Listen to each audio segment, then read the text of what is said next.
నమస్కారం డాక్టర్ గారు. నమస్కారం అండి. ఇక ఈ మధ్యకాలంలో ఒక వైరస్ దాటి అందరికీ కూడా భయాన్ని సృష్టించింది. అదే గులియన్ బార్ సిండ్రోమ్ అని ఫార్వర్డ్ మెసేజ్ల్లోని అక్కడ అందరికీ కూడా బాగా భయభ్రాంతులు గురిచేసింది.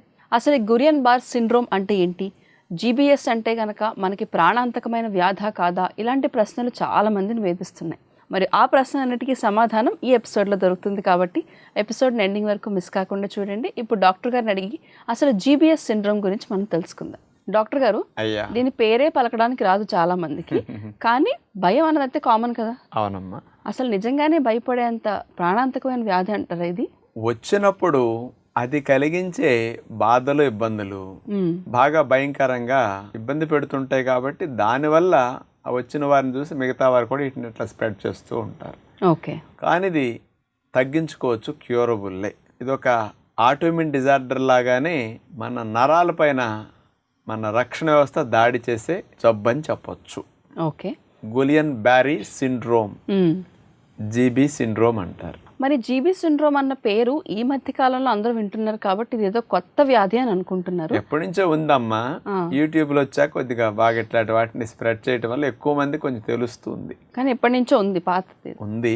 కాకపోతే పూర్వం రోజుల్లో రక్షణ వ్యవస్థ కొద్దిగా గాడి తప్పి పనిచేసేది కాదు. మన అలవాట్లు, ఆహార నియమాలు మంచిగా లేక ఈ మధ్య రక్షణ వ్యవస్థ కూడా అతిగా హైపర్ యాక్టివ్ అయిపోయి మన అవయవాలనే దాడి చేసి నాశనం చేసే కొన్ని పాడు పనులకి కారణం అవుతూ ఉంది. మరి ముందుగా డాక్టర్ గారు, ఈ జీబీ సిండ్రోమ్ వస్తే గనక దాని లక్షణాలు ఎలా ఉంటాయో చెప్తారా?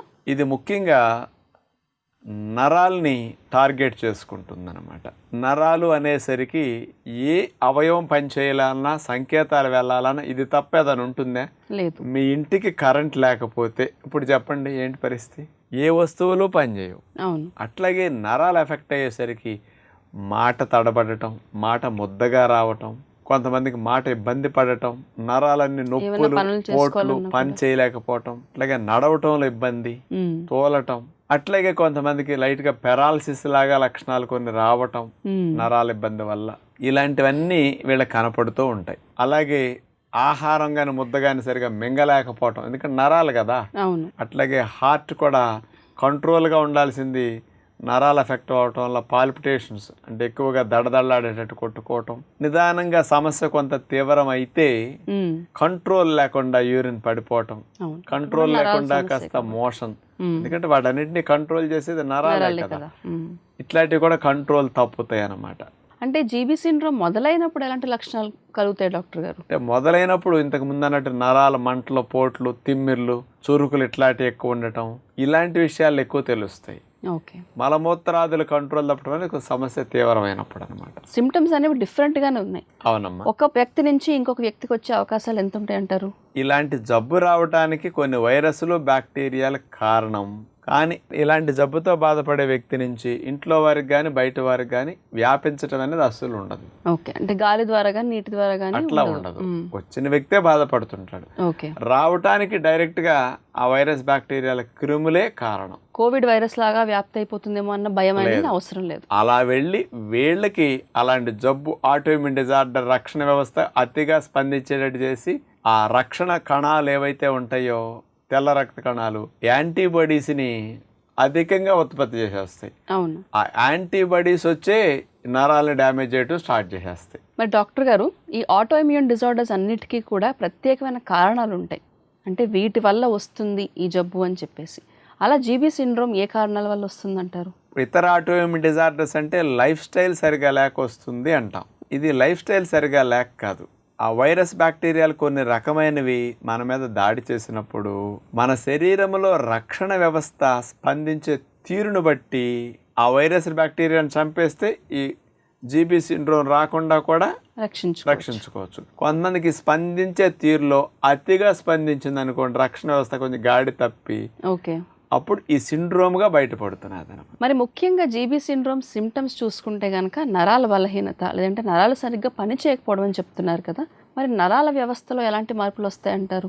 నరాల పైనుండే రక్షణ కవచం లాగా ఉండే మైలిన్ షీట్ అనేది మన రక్షణ వ్యవస్థ దాడి చేసేసి నాశనం చేయటం మొదలెట్టేస్తుంది అనమాట. ఆ మైలిన్ షీట్ దెబ్బతిందనుకోండి, మంటలు, నరాలు, పోట్లు, చురుకులు, ఇలాంటి అసౌకర్యాలు ఎక్కువ ఉంటాయి. మరొకటి ఏమిటంటే ఒక నరం కణానికి మరొక నరం కణానికి మధ్యలో లింకు దెబ్బతీసేస్తుంది మన రక్షణ వ్యవస్థ.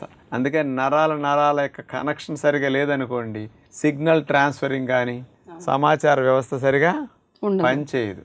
టెలిఫోన్ వైర్ కానీ కేబుల్ వైర్ కానీ కరెంటు వైర్లు కానీ అట్లా కట్ అయినప్పుడు చూడండి. అలాగే రక్షణ వ్యవస్థ మన శరీరంలో ఉండే నరాల వ్యవస్థ అయిన మోటార్ నర్వస్ వ్యవస్థని ఒక్కోసారి టార్గెట్ చేస్తుంటుంది.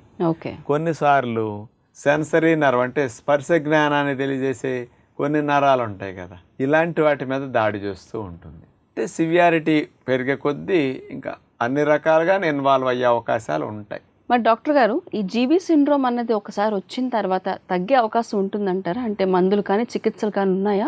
ఇతర ఆటోఇమ్యూన్ డిజార్డర్స్ తగ్గడానికి ఎక్కువ సమయం పడుతుంది. అవును. తగ్గకుండా ఉండి నష్టం ఎక్కువగా ఉండి జీవితకాలం అట్లా బాధపడేవారు ఉంటారు. మన విధానం ఫాలో అయినా చాలా వరకు రివర్స్ అవుతాయి. అవనేవి కూడా కొన్ని ఉంటాయి. ఒక 80% 70% వచ్చి మిగతా అది డ్యామేజ్ కవర్ అవనేవి కూడా కేసులు ఉంటాయి. కానీ ఇది మాత్రం కంప్లీట్గా రివర్స్ అయ్యే అవకాశాలు ఉన్నాయి. మళ్ళీ పూర్తిగా నార్మల్ స్టేజ్కి మనం వెళ్ళిపోవచ్చు. ఒకసారి వచ్చింది కాబట్టి లైఫ్ అంతా ఇంతే అనుకోకుండా మన జీవనశైలి ఆహారపు అలవాట్లు మార్చుకుంటే ఈ జీబీ సిండ్రోమ్ని పూర్తిగా తగ్గించుకోవచ్చు. కానీ ఇలాంటి వారికి నరాల రిపేర్కి కావలసిన పోషకాలు బాగా ఇవ్వాలి. మెయిన్గా ఒమేగా-3 ఫ్యాట్ ఎక్కువ ఉన్న ఆహారాలు కావాలి. ఒమేగా-3 ఫ్యాట్ అంటే చేపలనే మీకు మైండ్లోకి వస్తే తప్పది. చేపల్లో అతి తక్కువ ఉంటాయి.